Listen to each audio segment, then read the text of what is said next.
নদীমাতৃক দেশ বাংলাদেশ। বাংলাদেশে ছোট বড় অসংখ্য নদী রয়েছে, তার মধ্যে একটি নদী পদ্মা।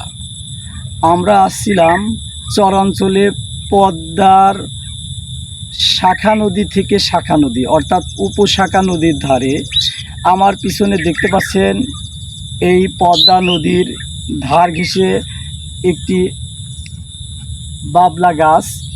এই বাবলা গাছে শালিক পাখি বাবলা গাছের প্রায় প্রতিটা ডালেই একটি করে বাসা রয়েছে দেখতে পাচ্ছেন। এই চরাঞ্চলে মাঠের মাঝখানে একটি বাবলা গাছ। বলা হয় বাবলা গাছে কিছু কাঁটাযুক্ত থাকে, যার কারণে এই বাসাগুলো সহজে মানুষজন বা ছেলেরা নষ্ট না করতে পারে। দেখেন নদীর ধারে পরম মায়ায় পাখিরা তার নিজ কুঠির বাসা বেঁধেছে। কি অপূর্ব লাগছে! এই সময় আমার দৃষ্টি বাবলা গাছের এই পাখিগুলোর দিকে যাচ্ছে। দেখতে পাচ্ছেন কিছু পাখি এখনো বাসার পাশে গাছের ডালে বসে আছে, কিছু পাখি বাসার ভিতর ঢুকছে আবার বেরিয়ে যাচ্ছে। কিছু পাখির বাচ্চাদের কান্নার আওয়াজ আমি শুনতে পাচ্ছি, কিচির মিচির করে কী কে যেন বলছে। হয়তো মা পাখিটি বাচ্চাকে খাবার খাওয়াচ্ছে উড়ে এসে এসে।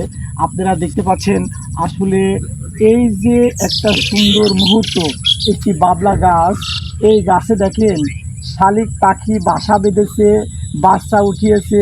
এই বাচ্চাগুলোকে মা পাখিটি তাদের বাচ্চাকে পোকামাকড় ধরে নিয়ে এসে খাওয়ার হিসাবে দিচ্ছে। সূর্যের আলো ডুবে যাওয়ার আগ মুহূর্তে রাতের খাওয়াটা শেষ করে বাচ্চাদেরকে নিয়ে হয়তো ঘুমাবে। এই যে পরম শান্তিতে বাচ্চারা ঘুমিয়ে আসে। আসলে এরকম খোলামেলা উন্মুক্ত জায়গা সবাই চাই। আমরা যারা শহরের চার দেওয়ালে বন্দি হয়ে গেছি বিভিন্ন কর্মব্যস্ততার কারণে, জবের ক্ষেত্রে, হয়তো আমরা এরকম উন্মুক্ত খোলা মেলা জায়গা দেখতে পারি না, দীর্ঘ নিঃশ্বাস নিতে পারি না।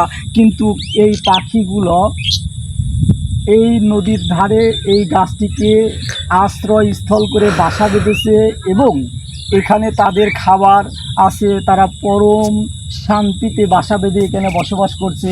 বাবলা গাছ কাঁটাযুক্ত হওয়ায় মাঠে যে সমস্ত রাখালেরা বা ছেলেরা আসে তারাও যাতে এই বাবলা গাছে উঠতে না পারে, তাই অনেক কৌশল করে পাখিটা কিন্তু পাশে নিম গাছ ছিল, নিম গাছে বাসা না করে বেশিরভাগ পাখি বাবলা গাছে বাসা করছে।